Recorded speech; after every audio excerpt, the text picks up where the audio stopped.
And we are back with part 2 of the 7th episode in our survival game series done by Brackeys. I am the CEO of Brackeys. And now we are going to take a look at creating the particles. Alright, so if you open up Unity, I've already done this. This is the same session. And you double click on the imports folder, back to assets, on the prefabs. What we're going to, I am going to be creating is a magical sword. So a sword with some kind of buff on it, some kind of spell on it. You could do this with fire, you could do this with ice buffs, you can do it with mystical powers, different stuff swirling around. You can do a lot of stuff, but start by dragging it into the scene. So here it is, and I've set it up correctly, and I just need to add some kind of extra graphical element because I think that this by itself is pretty boring. So if you want the game to be completely realistic, you don't need to do this. You could make something like a torch with fire on it. You could make a flamethrower. You can make everything you want. And if you don't know how to code something, you can just write to me at YouTube, Facebook, or Twitter, and I'll be answering questions and maybe even cover it in a video. Okay, so now that we have this sword, let's just position it where it needs to be within the player main camera melee. Just to be able to see it and to view it in the game view also. So we can just drag this under our mace or the weapon that you have currently selected, and then just zero out the transform just to get it there, and then drag it out under the melee and just click this little button which will disable the maze. And now you can just go ahead and drag it down and rotate it accordingly. This just needs to be like 90. And so now you have a sword that looks alright in the game view. And we could go ahead and do some stuff with it. So simply go to Game Object in the top, create other, and then hit the particle system. Now you can go ahead and drag this on the sword. And if we make the game view a little bit smaller, just so we can still view the sword, you can see all kinds of particles racing to the top, rising. And this does not look like anything we want. But alright, so we need to start tweaking some settings. So if we start by renaming this to, we could do sword particles, or if you have an idea of what kind of particles, you could type sword fire or particles fire, whatever you want. I'll just do sword particles. And over on the right hand side, you can now see all the different variables that we're going to tweak. Oh my god, that's a lot. I recommend that you play around with this yourself to get the desired effect. Though we are going to take a look at quite a few things. Okay, so first of all, we want the duration to be, yes, we could do about 5. This doesn't really matter because it's looping. If you want something only to happen in like instantly or in 2 seconds, 1 second, you can just uncheck this looping and it will be just like an explosion. So I can show you. If I uncheck this and stop and then hit simulate, it simply creates particles for 1 second and then continue on. Okay, so I'll change this back to 5, hit the looping, and now I'll go down to the shape, and I simply want this to only emit from the blade of the sword, and now it's emitting on in a cone. So this is not what I want. I want to change this to box, and change this to a box. And this box is way too huge, so I want to just tweak these variables down. Something a little better. Watch out by hitting hitting F though, as I just did, because it will zoom out so you can see every particle. So you might just, while you're editing this, hit the stop simulating button. This could be easier for you. Right, so the width looks alright. I might change it down even more to 0.002. 0.02 or 1. I'll go with 2. It's good to make it a little wider. The Y, okay, so the axes might get screwed up because this is local and different. You can also just go ahead and drag on the particle system itself if you think that typing in the variables is confusing. So if this helps you out, you can just go ahead and do that. And of course position it in the scene itself to get it right. So this looks pretty promising. And about that wide, again a little wider than you actually than what the sword is. And then drag it down. And one thing that you should notice now, okay, let's just make it a little taller before I go preaching on. Like that.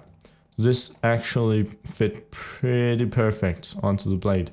One thing though, this is fine that if you want the particles to be like stationary. So let me show you what I mean by this. So if I go ahead and just change the size of the particles to 0.1, this is an alright size. And then I go ahead and change the speed to something really small, like 0.01. You can see that now the particles are almost stationary. And I think that this is pretty boring. But so I want to make them go up just like fire.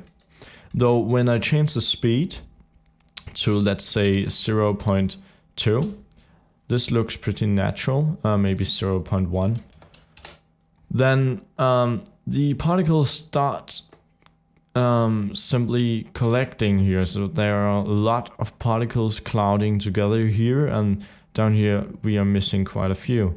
So what I would simply do, even though this seems a little illogical, I would drag this down to make it really small, and then just simply drag the whole system down to just the root of the weapon. And now we can increase the speed and the lifetime as we want it. So I would increase this to about there. And now we have a much cooler looking effect. So now that we have done this, I would go ahead and maybe tweak some emission. You could go ahead and make it emit more particles or fewer. But I think that 10 is maybe alright. You can also apply gravity. So you can make them go up and then down. So you could say that they need to simply go up at first and then fall down like a waterfall. You can do a lot of different stuff. It's really a cool tool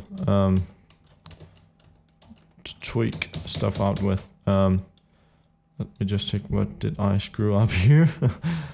So the size, the speed needs to be about 2.534.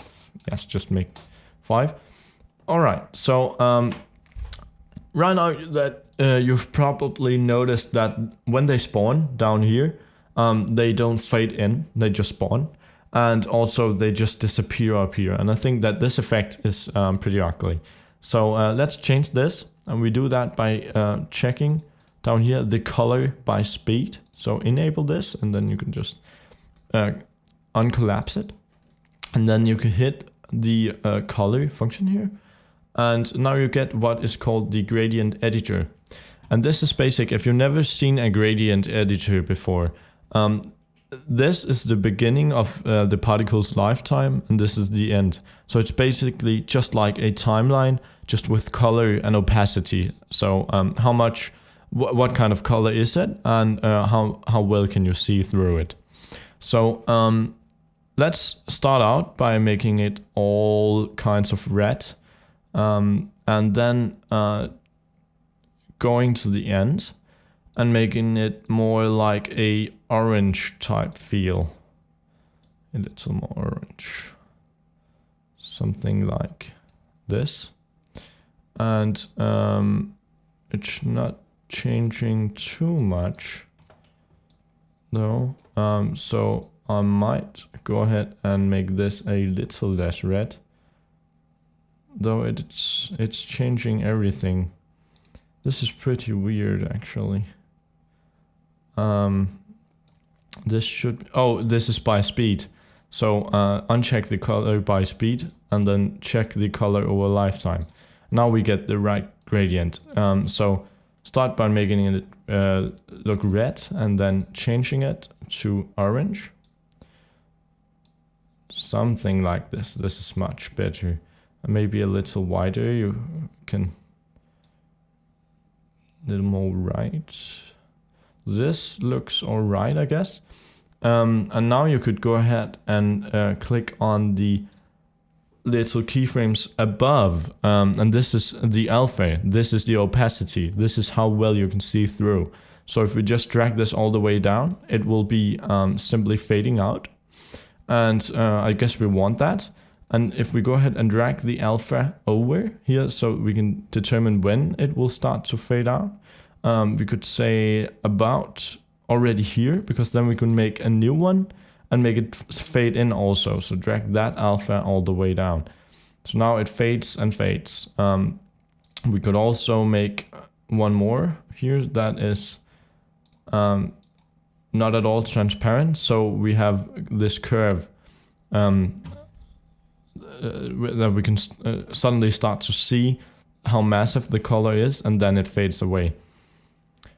But play around with this to get it looking like you want it to. I think this is pretty cool. Maybe the red is a little bit too much, so we can start changing that. I just made a few keyframes too much.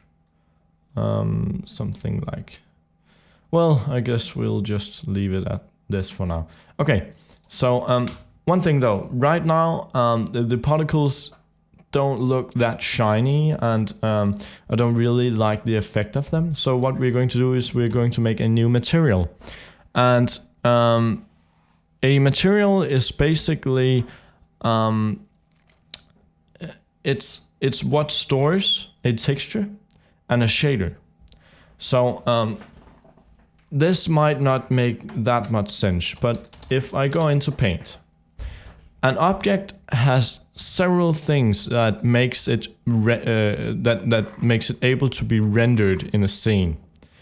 So if we have simply a sphere or a box that we want to have rendered in the scene, this is our sphere that we want to be rendered.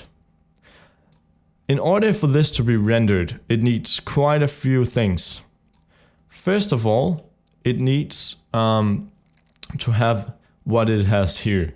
This is simply just an outline. This is the mesh. This is the model. So it needs to have a few lines that simply determine where the computer should draw surfaces. So it needs this outline, this wireframe. And in a box, it would look something like this. If you have ever seen a 3D cube before. So something like this. So this is just what determines where it needs to draw faces. Well, that was bad. Like this, with all the extra lines. So, and once you have that, once you have shaped that or have gotten a program to shape that for you, you need what is called a material. And the materials store different things. So by default, a material is just a color. It could be black, it could be gray, it could be white, it could be red. So if we have the color red, this is the color red in our material, it also needs to store other stuff. It stores stuff like a texture and a shader. And a texture is not just a color. This is if you want more than just one color on an object.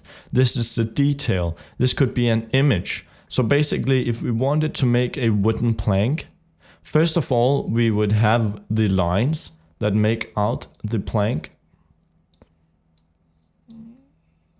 Like this. This could create a fence.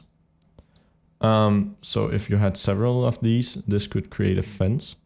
But first of all, you would model it out like this. Then the computer would start drawing the surfaces using this material. So this would make it red. If we didn't want it to be completely red though, we could apply a texture, which is an image. So this could be a bunch of detail. This could be, so you have all these lines on it, and you have holes in it, what looks like holes, and different colors, and this enables it to be a whole lot more advanced. And once you have applied the texture, it also needs a shader. And the shader sounds more complex than it really is.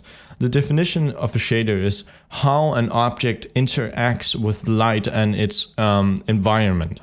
This is simply how the object reflects and handles lighting. So simply, to put it simple, this could determine whether or not the object is transparent. So this, of course, wouldn't be, but a window would have a transparent shader. Some shaders can emit light. So if you have a light bulb, you want a light emitting shader. Some things are reflective. What's called a blend is a reflective shader. Or you can have specular on the objects. This is a specular shader. And you can have what's called a Lambert, or in Unity, I forget what it's called. I think, yes, a diffuse material, a diffuse shader. So this won't create any specular, and this is typically what you would use with stuff like planks.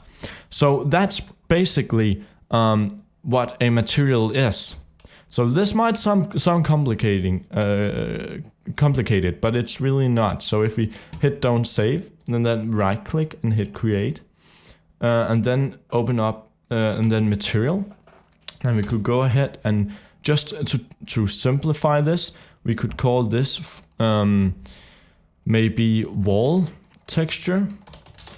And we could, over here, we'd choose the shader. So if this needs to be the wall shader, it should probably be diffuse, because we neither want it to be transparent, emitting light, or nor having specular.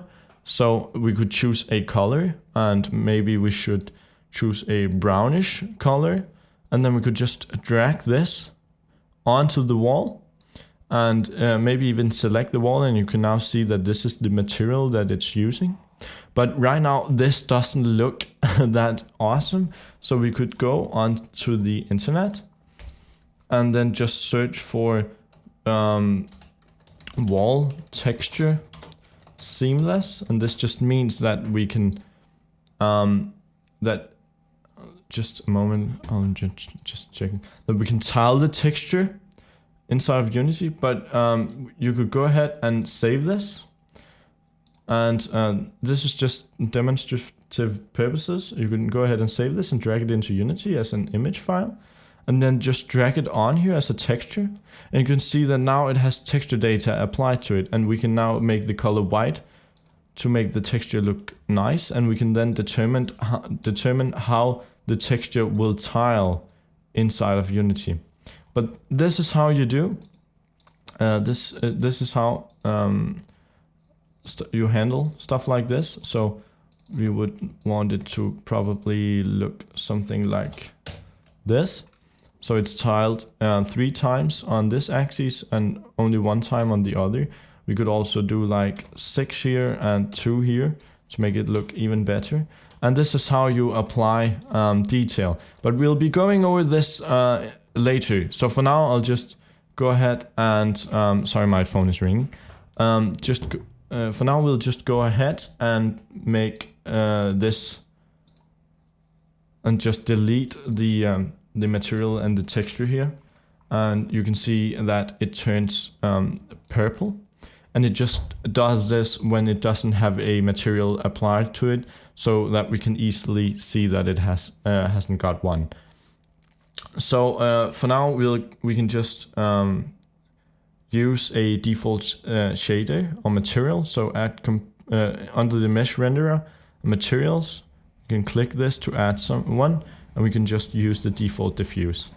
All right, so that was a quick walkthrough of what a material is. Right now we need something that looks glowing. So right click create and then material, and then you can call this for additive or glowing. And we can go ahead and change this shader type to a particle and then additive soft. And this will just make it look like it's shining a little bit more. You can play around with this if it isn't working for you, and then choose the default particles texture. And you can see now that it has this fairy kind of look. And we can now go back into the sort particles, and then down at the button where it says renderer, we can select the material, the new material that we've made, the additive one. And you can see that the particles look smaller though, but they look better. I think at least, so we can go ahead and once again increase the size of the particles. I'll increase this to 0.2. And actually for now I'm pretty satisfied with how this sword is looking. So we could go ahead and hit play, maybe even maximize it. And as you can see, just when we play it, you can see the particles slowly start emitting. If you just want it to be glowing when you start the game, you can go to the sort particles and then hit the pre-warm. So now when you start the game, it'll start out with particles all the way to the top. But I think that this is looking pretty cool actually. One thing though, if you're creating something like a flamethrower, you would go ahead and check off the simulation space. You would check this to world instead of local. And this means that if you look in the scene view, whenever we move, the particles doesn't move with us. This looks silly with stuff like a glowing sword though. So change this back to local. So this is basically it for the particles. Go ahead and hit stop. And if we select the sword of whatever game object you did this on and hit the apply, the sword preset prefab now has this kind of particle system applied to it. So if I drag in a new one, you can see that they are both glowing. Alright, so later on maybe we'll script some kind of a buff so it applies more damage or something whenever this is on.